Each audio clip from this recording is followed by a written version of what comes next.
pretty how town, up so floating many bells down. Spring, summer, autumn, winter, he sang his, didn't he danced his did. Women and men, both little and small, cared for anyone, not at all. They slowed there, isn't they reaped their same? Sun, moon, stars, and rain.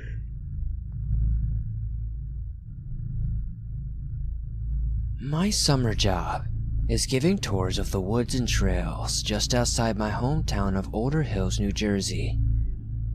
So far, it has been a nice job to have right before starting college. The pay is good. Appreciative customers often give me tips which I am allowed to keep. And I love being outdoors. I'm a small, pretty girl, and often people express surprise that I'm willing to go out into the woods alone, even in broad daylight, with total strangers.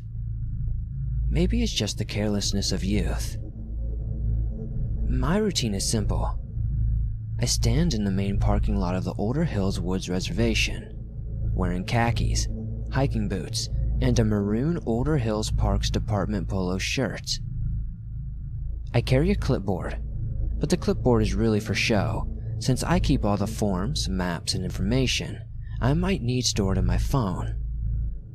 My boss has me carry the clipboard because he says studies show that clipboards let people know you're somewhere in an official capacity. My boss is a smart cookie.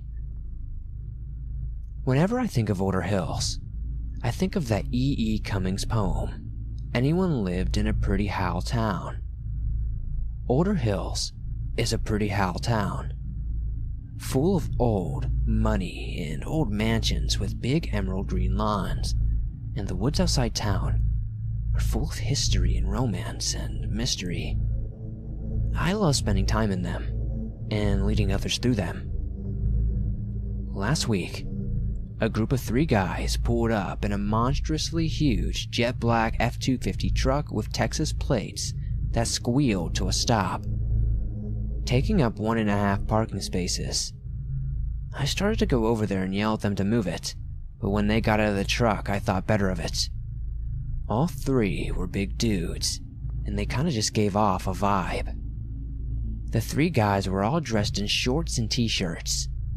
2 of the 3 had Texas A&M shirts on, so I guess that's where they went to school. The 3rd guy had an eagle clutching an American flag in his talons on his shirt. All 3 had trucker hats. One of them belched. The other 2 followed suit. I glanced half a dozen crushed beer cans in the truck while the doors were open. Expensive truck, expensive college, trying too hard to look like good old boys. I could smell the Axe body spray 10 feet away. Frat boys, I thought. This will be good practice for going to frat parties, I told myself, trying to look on the bright side. To tell the truth though, I was starting to get the jitters. There was something off about these guys. The biggest guy in particular, who I could already tell was their ringleader, had eyes that seemed a little cruel and wild. "Sup, baby?" said the shortest and fattest of the 3, giving me a wink. A million memes danced in my mind. I stifled a smirk. "Hey there," I said to the tall guy and smiled, just to piss the short guy off. "Would you like a tour of the woods? It's only $10 and the woods are really gorgeous." The tall guy smirked. "So you're asking if we would be willing to pay $10 to go out in the woods with a pretty little lady? Well, shit, yeah we are." Then he laughed and winked. "I'm only joking with you. What I meant to say is we'd love a tour of these woods, and $10 is a bargain." The middle guy, the guy in the flag shirt, spit tobacco on the ground. Super charming, he wiped his lips in the back of his hand. "Shit, I can't even get a can of Skull in the fucking East Coast for $10. $10 for a little natural beauty can't go wrong there." He said East Coast, like it made him want to throw up in his mouth. But I ignored that and said, "Okay, well, we can get started right away. My name is Cordy, by the way." The tall one did the talking for all three of them. I imagine he usually did. "I'm Tex. This little blossom here. Talking, his name is Haas. That fat guy there is Jimbo." Tex, Haas, and Jimbo. Of course. Tex, Haas, and Jimbo strutted back to the truck and hauled out 3 backpacks.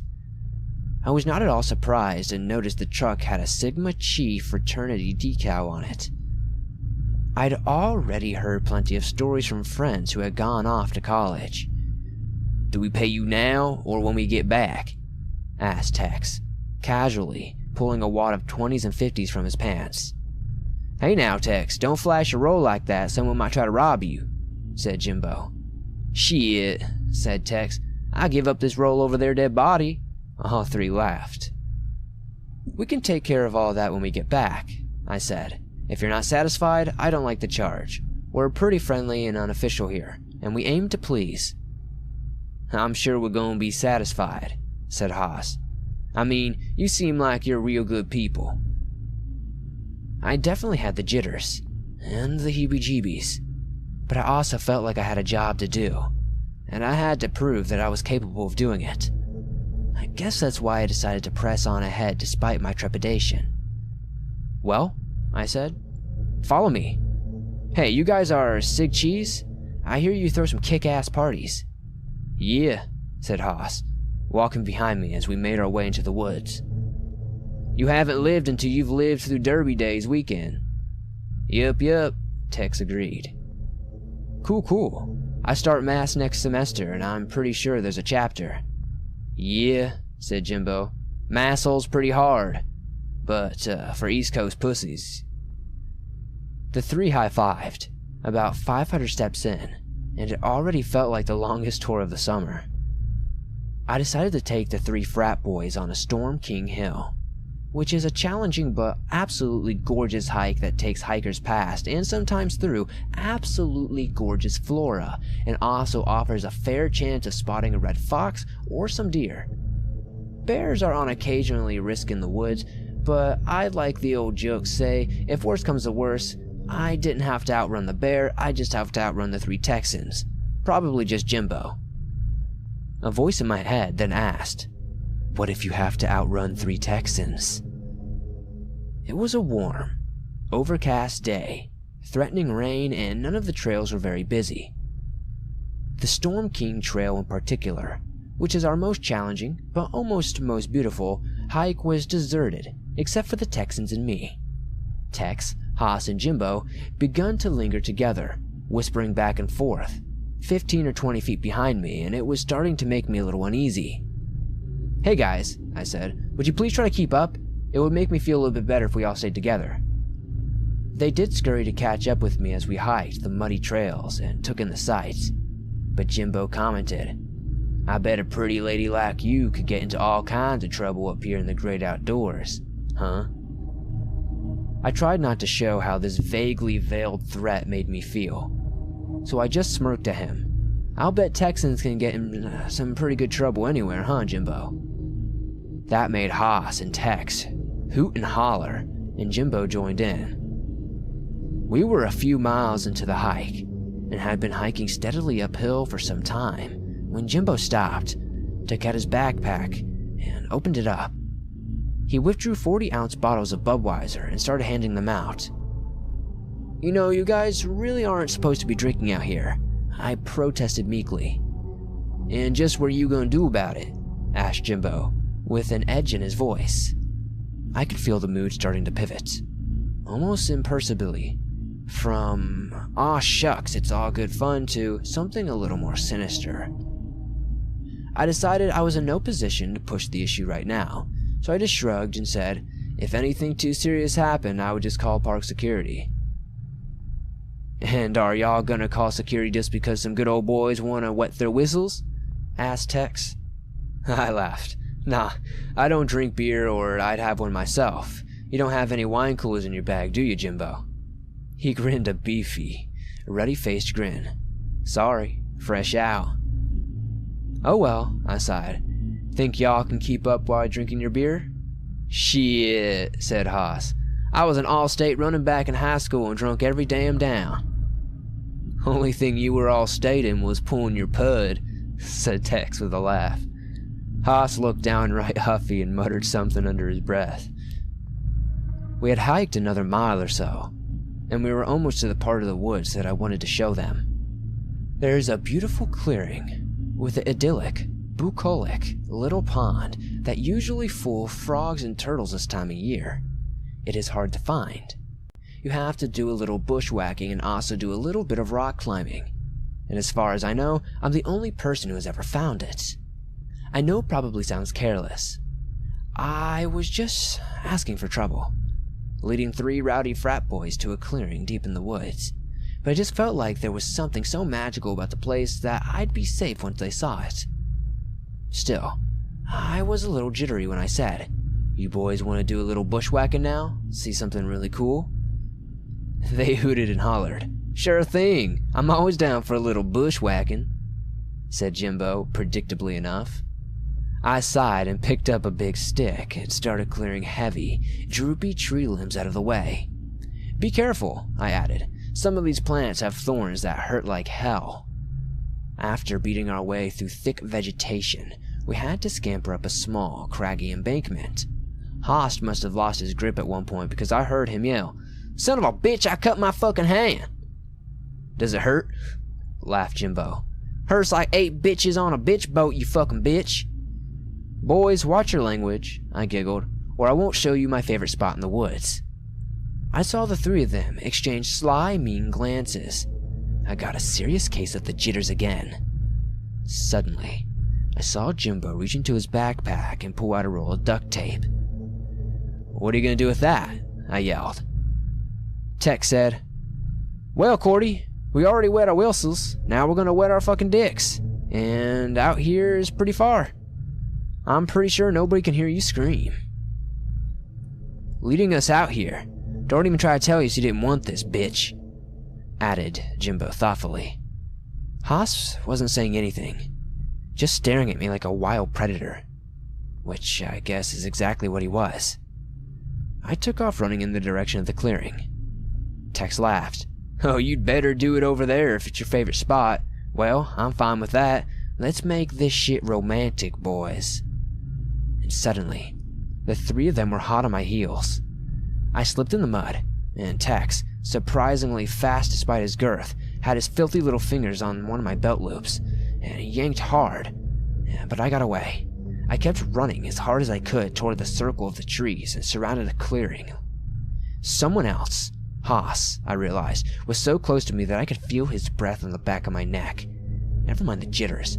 My whole adrenal system was tweaked, and I could taste the taste of battery acid and bile in my throat. I slipped free of another pair of hands, and this time I didn't bother looking back to see who they belonged to.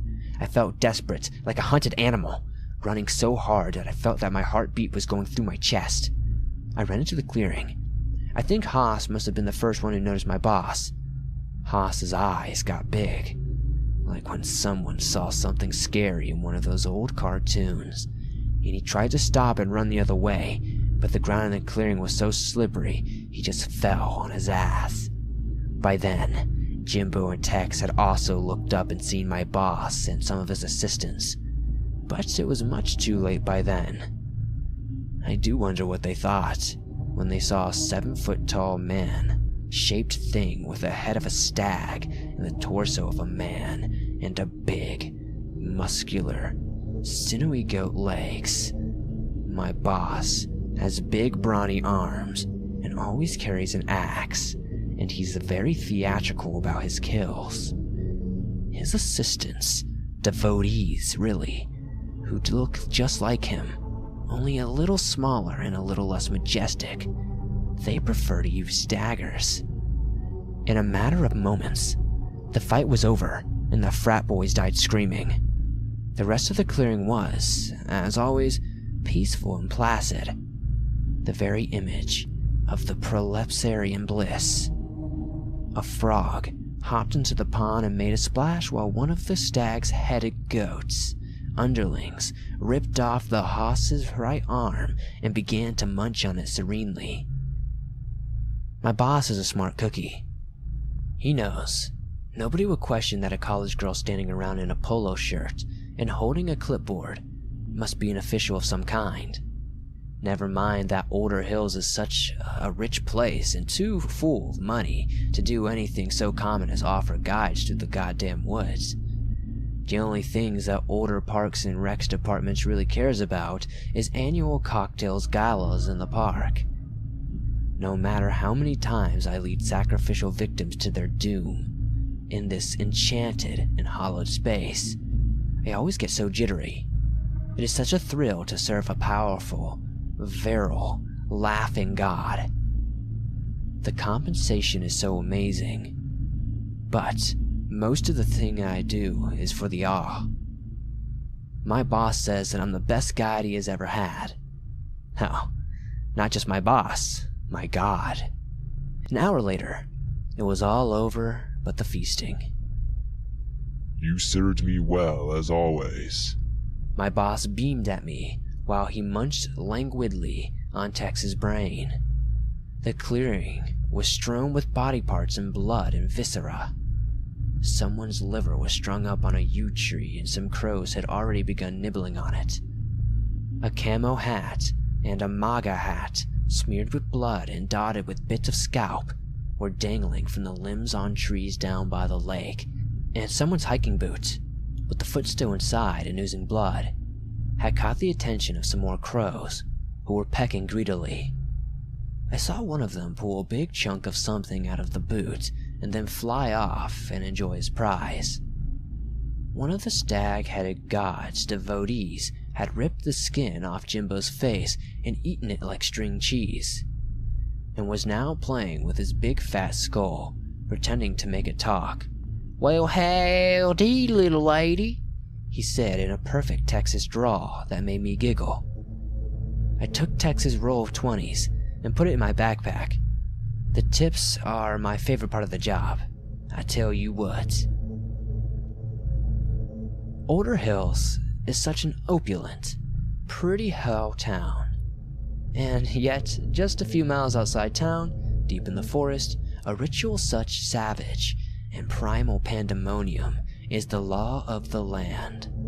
Sometimes I think about what a contradiction this is, but the thing is, I believe that many of the first families of Older Hills have a bone-deep understanding that there is something that lives out here in the woods, and that as long as he stays healthy and happy, the town also stays healthy and happy. The stag-headed god is so old and so strong, older than Older Hills, and I believe that is why no one ever questions why so many people go out into the woods with a high school girl pretending to be their guide and never, ever are heard from again. Pretty how towns know how to keep their secrets.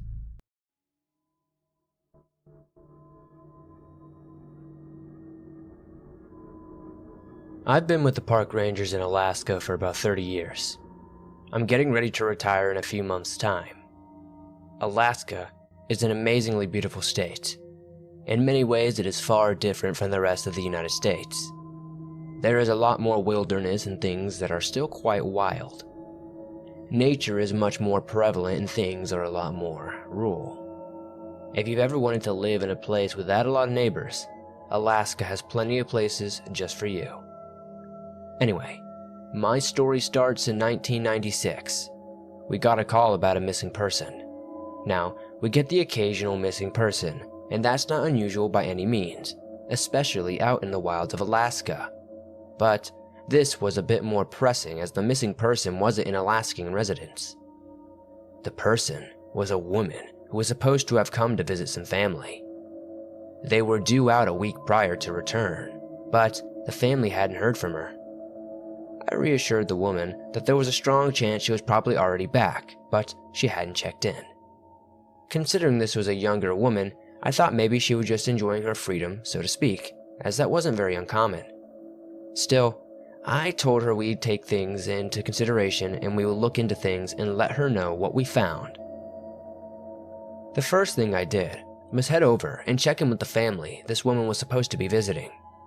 I was quite of the belief that the missing woman had already headed out of Alaska and gone back to New York where she lived, but I figured I should just check anyway, as if it were my kid, I want to know where their whereabouts were as well. It took some time to get where I was headed, as travel isn't always the most convenient out here in Alaska. Upon my arrival, I knocked on the door of this girl's aunt and explained the situation. I asked some simple questions, and it was then I grew a little bit more worried than I'd initially been. This girl's aunt was very welcoming and gracious, and while I was appreciative of this, she informed me quickly that she hadn't seen her niece since she left a week ago to go back home.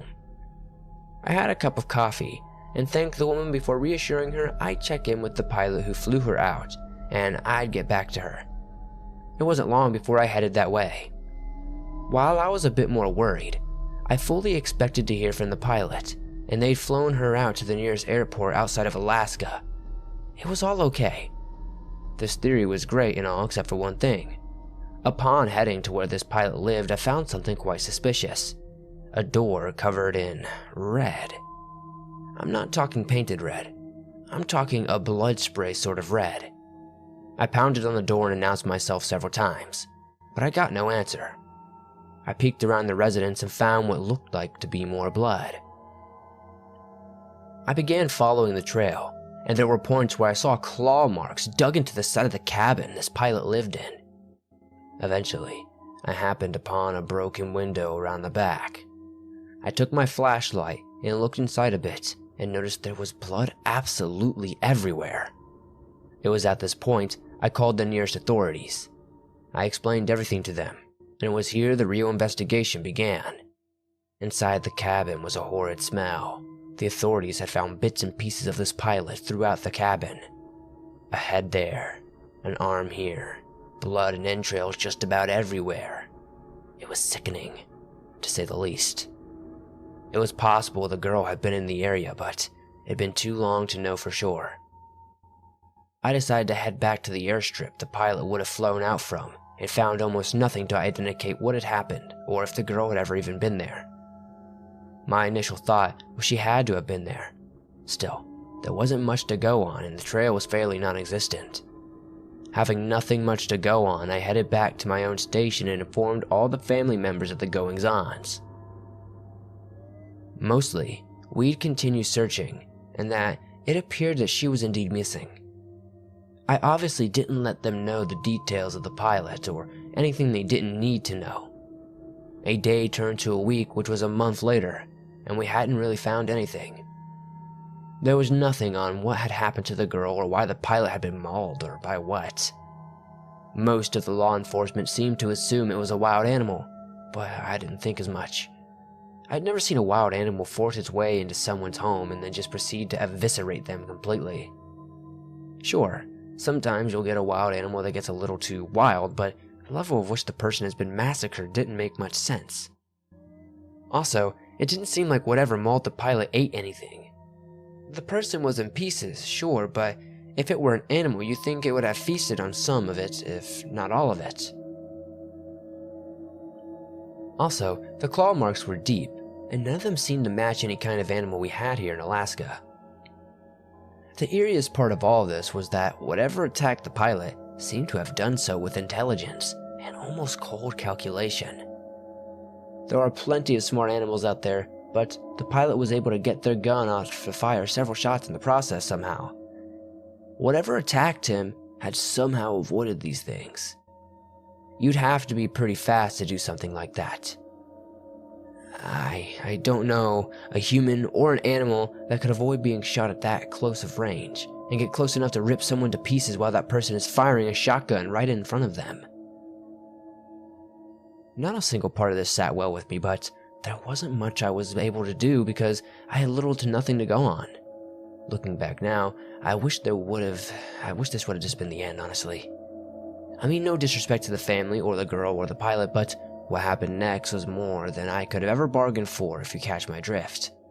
I was home one night, about a couple of months after the investigation, when I heard a faint call for help. I was in my chair, fire going and doors locked. Because of the nature of the snow that was falling, I initially thought the wind was playing tricks on my mind, as it was storming pretty hard out there. This quickly changed upon the sound of a loud pounding on my door. I jumped, nearly spilling my hot cocoa all over myself, and I quickly shouted a few obscenities before grabbing my gun and asking who was there. I heard nothing in response, and I decided to check what could be out on the other side of that peephole. It was then I was shocked to see a blonde girl in her 20s covered in blood, crying outside my door. I quickly unlocked my door and swung it open, looking to help this girl, but upon opening the door, I saw no one. I was thrown off by this, especially when I shut the door, locked it again, took 2 steps before the pounding started again. I looked at the peephole again, but as I did, my power died for a moment.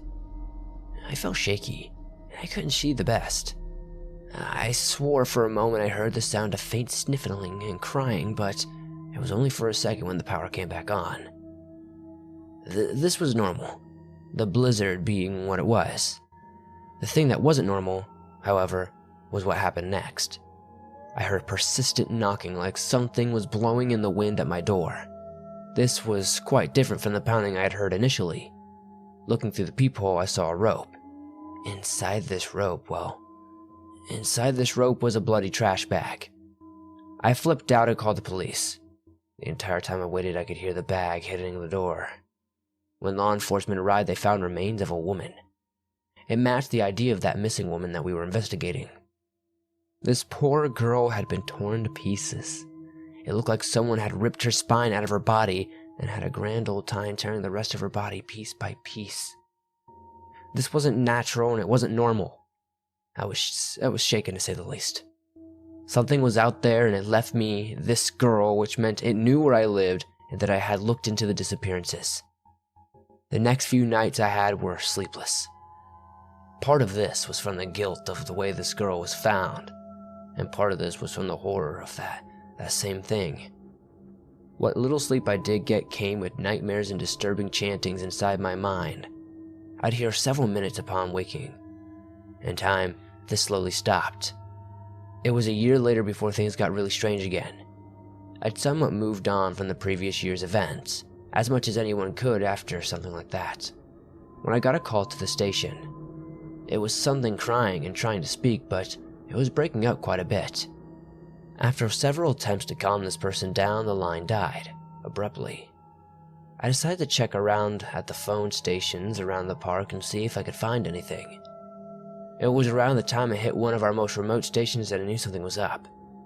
I found a blood-soaked handprint that seemed to streak. The phone line had been ripped out in the phone, and there was a trail of blood that led deeper into the woods. I called law enforcement and gave them my location before slowly making my way, gun in hand, down the blood-soaked snow trail. It wasn't long before I found myself face to face with a fresh body, or half of one, that is. A man was pinned to a tree by a branch that was driven through its mouth.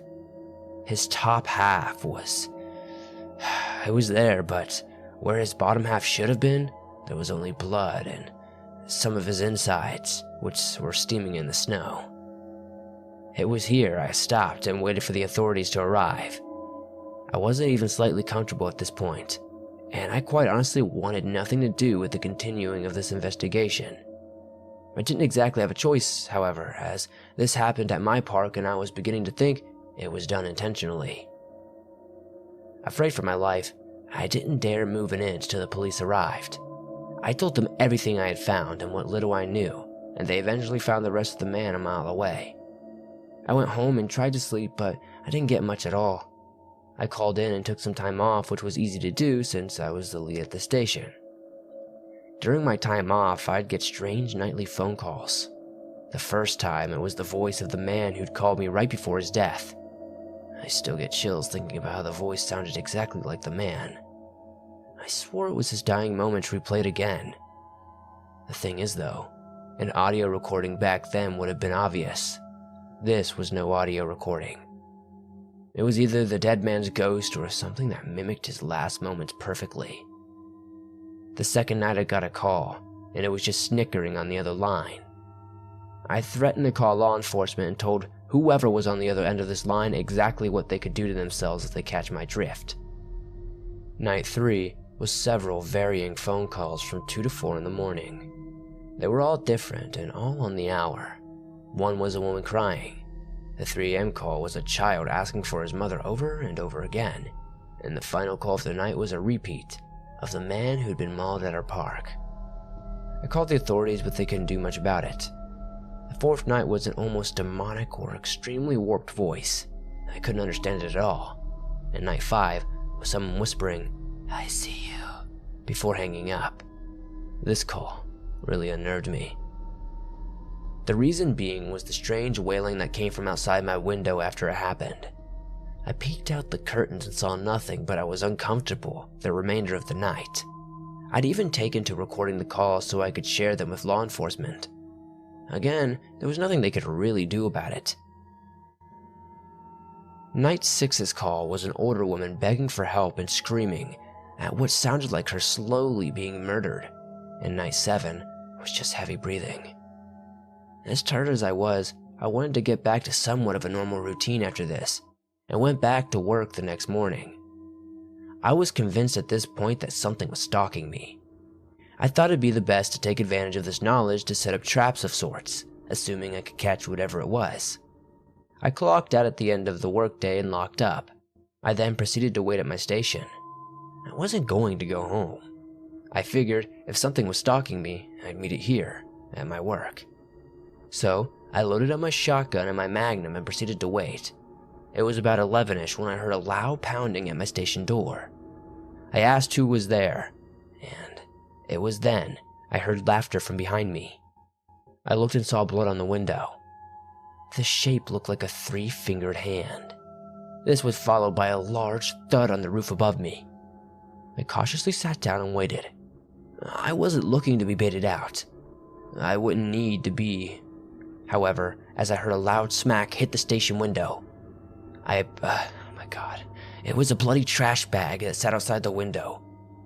This was followed by another which slammed the window again, and then another, and then another, and then another. And then, on the other side of the bloody handprint, I saw something that I'll never forget. Then, a final smack on the window. I saw a crack in the glass before hearing the loudest and most disturbing screaming I've ever heard in my life. I wish I had the words to describe it, but there is no way to describe what it was I heard. I tried my phone, keeping a close eye on the windows as I heard a slow scratching behind me on the outside of the station. Unfortunately for me, whatever was doing this killed the phone lines. The slow clawing made its way around the station and soon hit the window on the glass.